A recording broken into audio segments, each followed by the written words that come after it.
I can prove the existence of God, but with one simple thing: bacon. Because bacon is the greatest food in the world. Everyone loves bacon. Even the vegetarians love bacon. Jesus died on a Friday, rose again on a Sunday. Very impressive, give the lad a biscuit. But bacon means you can kill yourself with alcohol and then be fully resurrected with just one bacon sandwich. And the bacon sees you, and the bacon knows why it's been sent. It's been sent to save you, to bring you back from the dead. Darts up your nose, into your brain, and touches the bacon receptor, which refires the whole of your brain, and you feel the bacon force passing through you, and thanks to the bacon, God's greatest gift of all, you are back!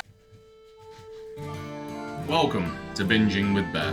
Today in my filthy kitchen, we're going to be proving the existence of God using food that is good for your soul.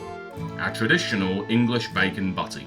But not just any one, my one, which after years of trial and error, I can only regard as perfect. For this, we will require 2 slices of bread, 3 rashers of the holy back bacon, preferably smoked and not any of that Canadian or American heresy, salted butter, 1 egg, black pepper, white pepper, MSG, tiny bit of lard, and I know I might get crucified for this for not using HP brown sauce, but some reggae sauce, being our Afro-Caribbean contribution to the country. Trust me, it works really well. It's gonna be good. Naturally, we're going to be using a good amount of lard, especially if you're doing bacon, but in general, animal fats, whether it's pig or cow or whatever, you know, animal fats is significantly better to fry with. Okay, what you want to do is you want to get the pan really hot, you know, to the point it's smoking like that, because what we're going to do is we're going to brown the bacon on both sides, get it nice and crispy. Now it's smoking.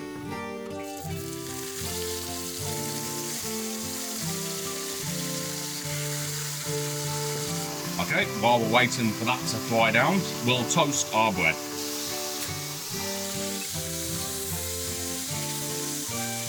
Since this bacon is clearly not as thick as I thought it would be, we'll add another couple in. Okay, I'm definitely not used to using bacon that is this thin. As a general rule, in future, use thicker slices. Since our bacon is mostly fried, now is the ideal time. We'll put our egg in. Now what we'll do is add a bit of black pepper, a bit of white pepper, a little bit of MSG to the egg. Turn it down to low. Cover them. What we're going to do now is leave it on low and just let it slowly cook and steam in its own lovely juices. Our toast is ready. Didn't burn my fingers that time. What we're going to do is we'll butter both sides of them.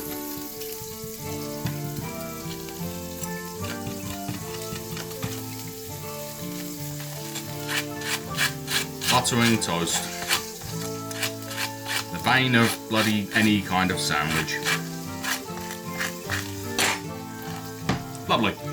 Now it's time for a little bit of reggae sauce. What we're going to do is cover a little bit on both sides. Spread them. Oh. Get a little bit on the table side because that's what you're supposed to do. And now we simply just wait for our bacon and egg to be done. Yep, I'd say that's done. Turn it down. Turn it off, should I say? Yeah, that bacon is definitely done. It's a little bit more than done. Golden rule: when you're making bacon sandwich, always use the same standard, the same thickness of bacon that you're used to cooking with. Never switch or go thinner. Otherwise, you'll do this. Which, after years of trial and error, I can only regard as perfect. Oh, and by the way, for any of the vegans out there, I know a lot of vegans will be upset by this, but this pig's name was Jeffrey, and Jeffrey is very happy being reincarnated as bacon, so, you know, he's cool with it. Okay, 1 bit of bacon, 2 bits of bacon, 3 bits of bacon, or 4, and all of it. What we'll do is we'll put a tiny bit more reggae on the top. With this stuff, you can be generous. Egg on the top, a little bit more reggae sauce, and we put it on the top. And here we have it, our completed sandwich. Now, let's have a try at this.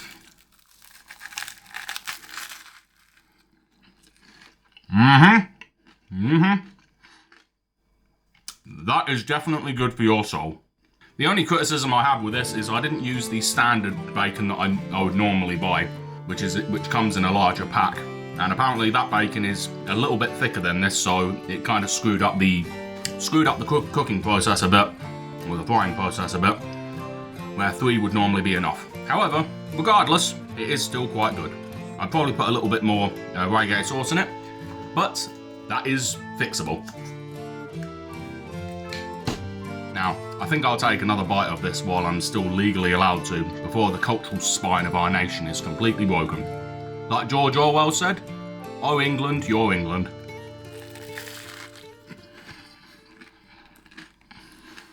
If saying you like bacon is a crime, then hey, I don't want to be a law-abiding citizen.